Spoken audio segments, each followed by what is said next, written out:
Hello, എല്ലാവർക്കും GR travel and kitchen വ്ലോഗിലേക്ക് സ്വാഗതം. അപ്പം ഇന്ന് ഒരു സ്പെഷ്യൽ ഡേ ആണ് കേട്ടോ.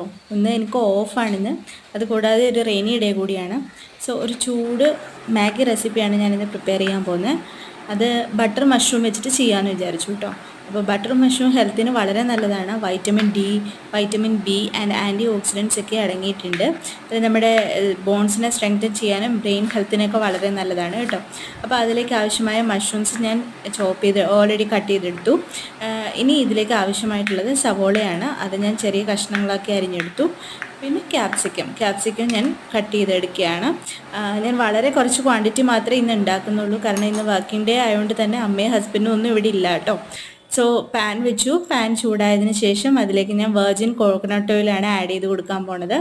ഓൾമോസ്റ്റ് എല്ലാ റെസിപ്പീസിനും ഞാൻ വെർജിൻ കോക്കനട്ട് ഓയിൽ തന്നെയാണ് യൂസ് ചെയ്യണേ കേട്ടോ. അപ്പോൾ സവോള ഇട്ടു. അതൊന്ന് ജസ്റ്റ് വഴന്നതിന് ശേഷം അതിലേക്ക് കുറച്ചൊരു സോൾട്ട് ഞാൻ ആഡ് ചെയ്ത് കൊടുത്തു. വീഡിയോയിൽ ആഡ് ആയിട്ടില്ല, sorry. So next mushroom add ചെയ്ത് കൊടുക്കുകയാണ്, ക്യാപ്സിക്കം ആഡ് ചെയ്ത് കൊടുക്കുകയാണ് കേട്ടോ. അപ്പോൾ നന്നായിട്ട് ഇതൊന്ന് വഴന്ന് വരണം.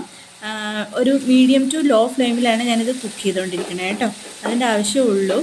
അപ്പോൾ മഷ്റൂംസ് ഒരു 2 മിനിറ്റ്സിനുള്ളിൽ തന്നെ നമുക്ക് നന്നായിട്ട് വെന്ത് കിട്ടുന്നതായിരിക്കും. അപ്പോൾ നമ്മുടെ വെജീസ് റെഡി ആയിട്ടുണ്ട്. ഒരു കാര്യം ഞാൻ പറയാൻ വിട്ടു കേട്ടോ. മഷ്റൂംസ് യൂസ് ചെയ്യുമ്പോൾ എപ്പോഴും കുറച്ച് ചൂടുവെള്ളത്തിൽ മഞ്ഞൾപ്പൊടിയിലിട്ട് വെച്ചതിന് ശേഷം മാത്രമേ മഷ്റൂംസ് യൂസ് ചെയ്യാൻ പാടുള്ളൂ കേട്ടോ. അപ്പോൾ ഇതിലേക്ക് ആവശ്യമായ മസാലസ് കുറച്ച് പിരിയൻ മുളക് പൊടി, chicken masala powder, pepper powder, അതുപോലെ തന്നെ നമ്മുടെ മാഗി മസാല, ഇത്രയാണ് ഞാൻ ആഡ് ചെയ്യുന്നത്. ഞാനൊരു സ്പൈസി ലവർ ആയതുകൊണ്ടാണ് കേട്ടോ ഇത്ര ആഡ് ചെയ്യുന്നത്. അതല്ലാന്നുണ്ടെങ്കിൽ മാഗി മസാല തന്നെ മതിയാവും. സോ അത്രയും ഞാൻ ആഡ് ചെയ്ത് കൊടുത്ത് നന്നായിട്ട് അതൊന്ന് ഇളക്കിയെടുക്കുന്നുണ്ട്. അതിനുശേഷം ഒരു ചെറിയ കപ്പ് വെള്ളം ഞാൻ ആഡ് ചെയ്ത് കൊടുക്കുന്നു. വെള്ളം ഒന്ന് തിളച്ചതിന് ശേഷം ഞാൻ മാഗി ഇട്ട് കൊടുക്കുകയാണ്. ഇനി ഇതൊന്ന് മൂടി വെച്ച് ഒരു 2 മിനിറ്റ്സ് ഒന്ന് വേവിക്കണം. ഇടയ്ക്കൊന്ന് ജസ്റ്റ് ഇളക്കി കൊടുക്കുക.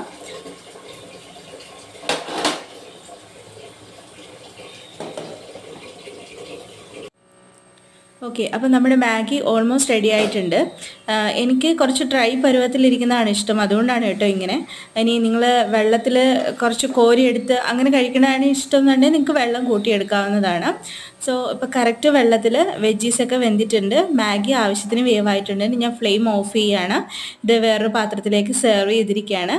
സോ അപ്പോൾ നമ്മുടെ അടിപൊളി മാഗി റെസിപ്പി ഇവിടെ റെഡി ആയിരിക്കുകയാണ്. എല്ലാവരും ട്രൈ ചെയ്ത് നോക്കുക.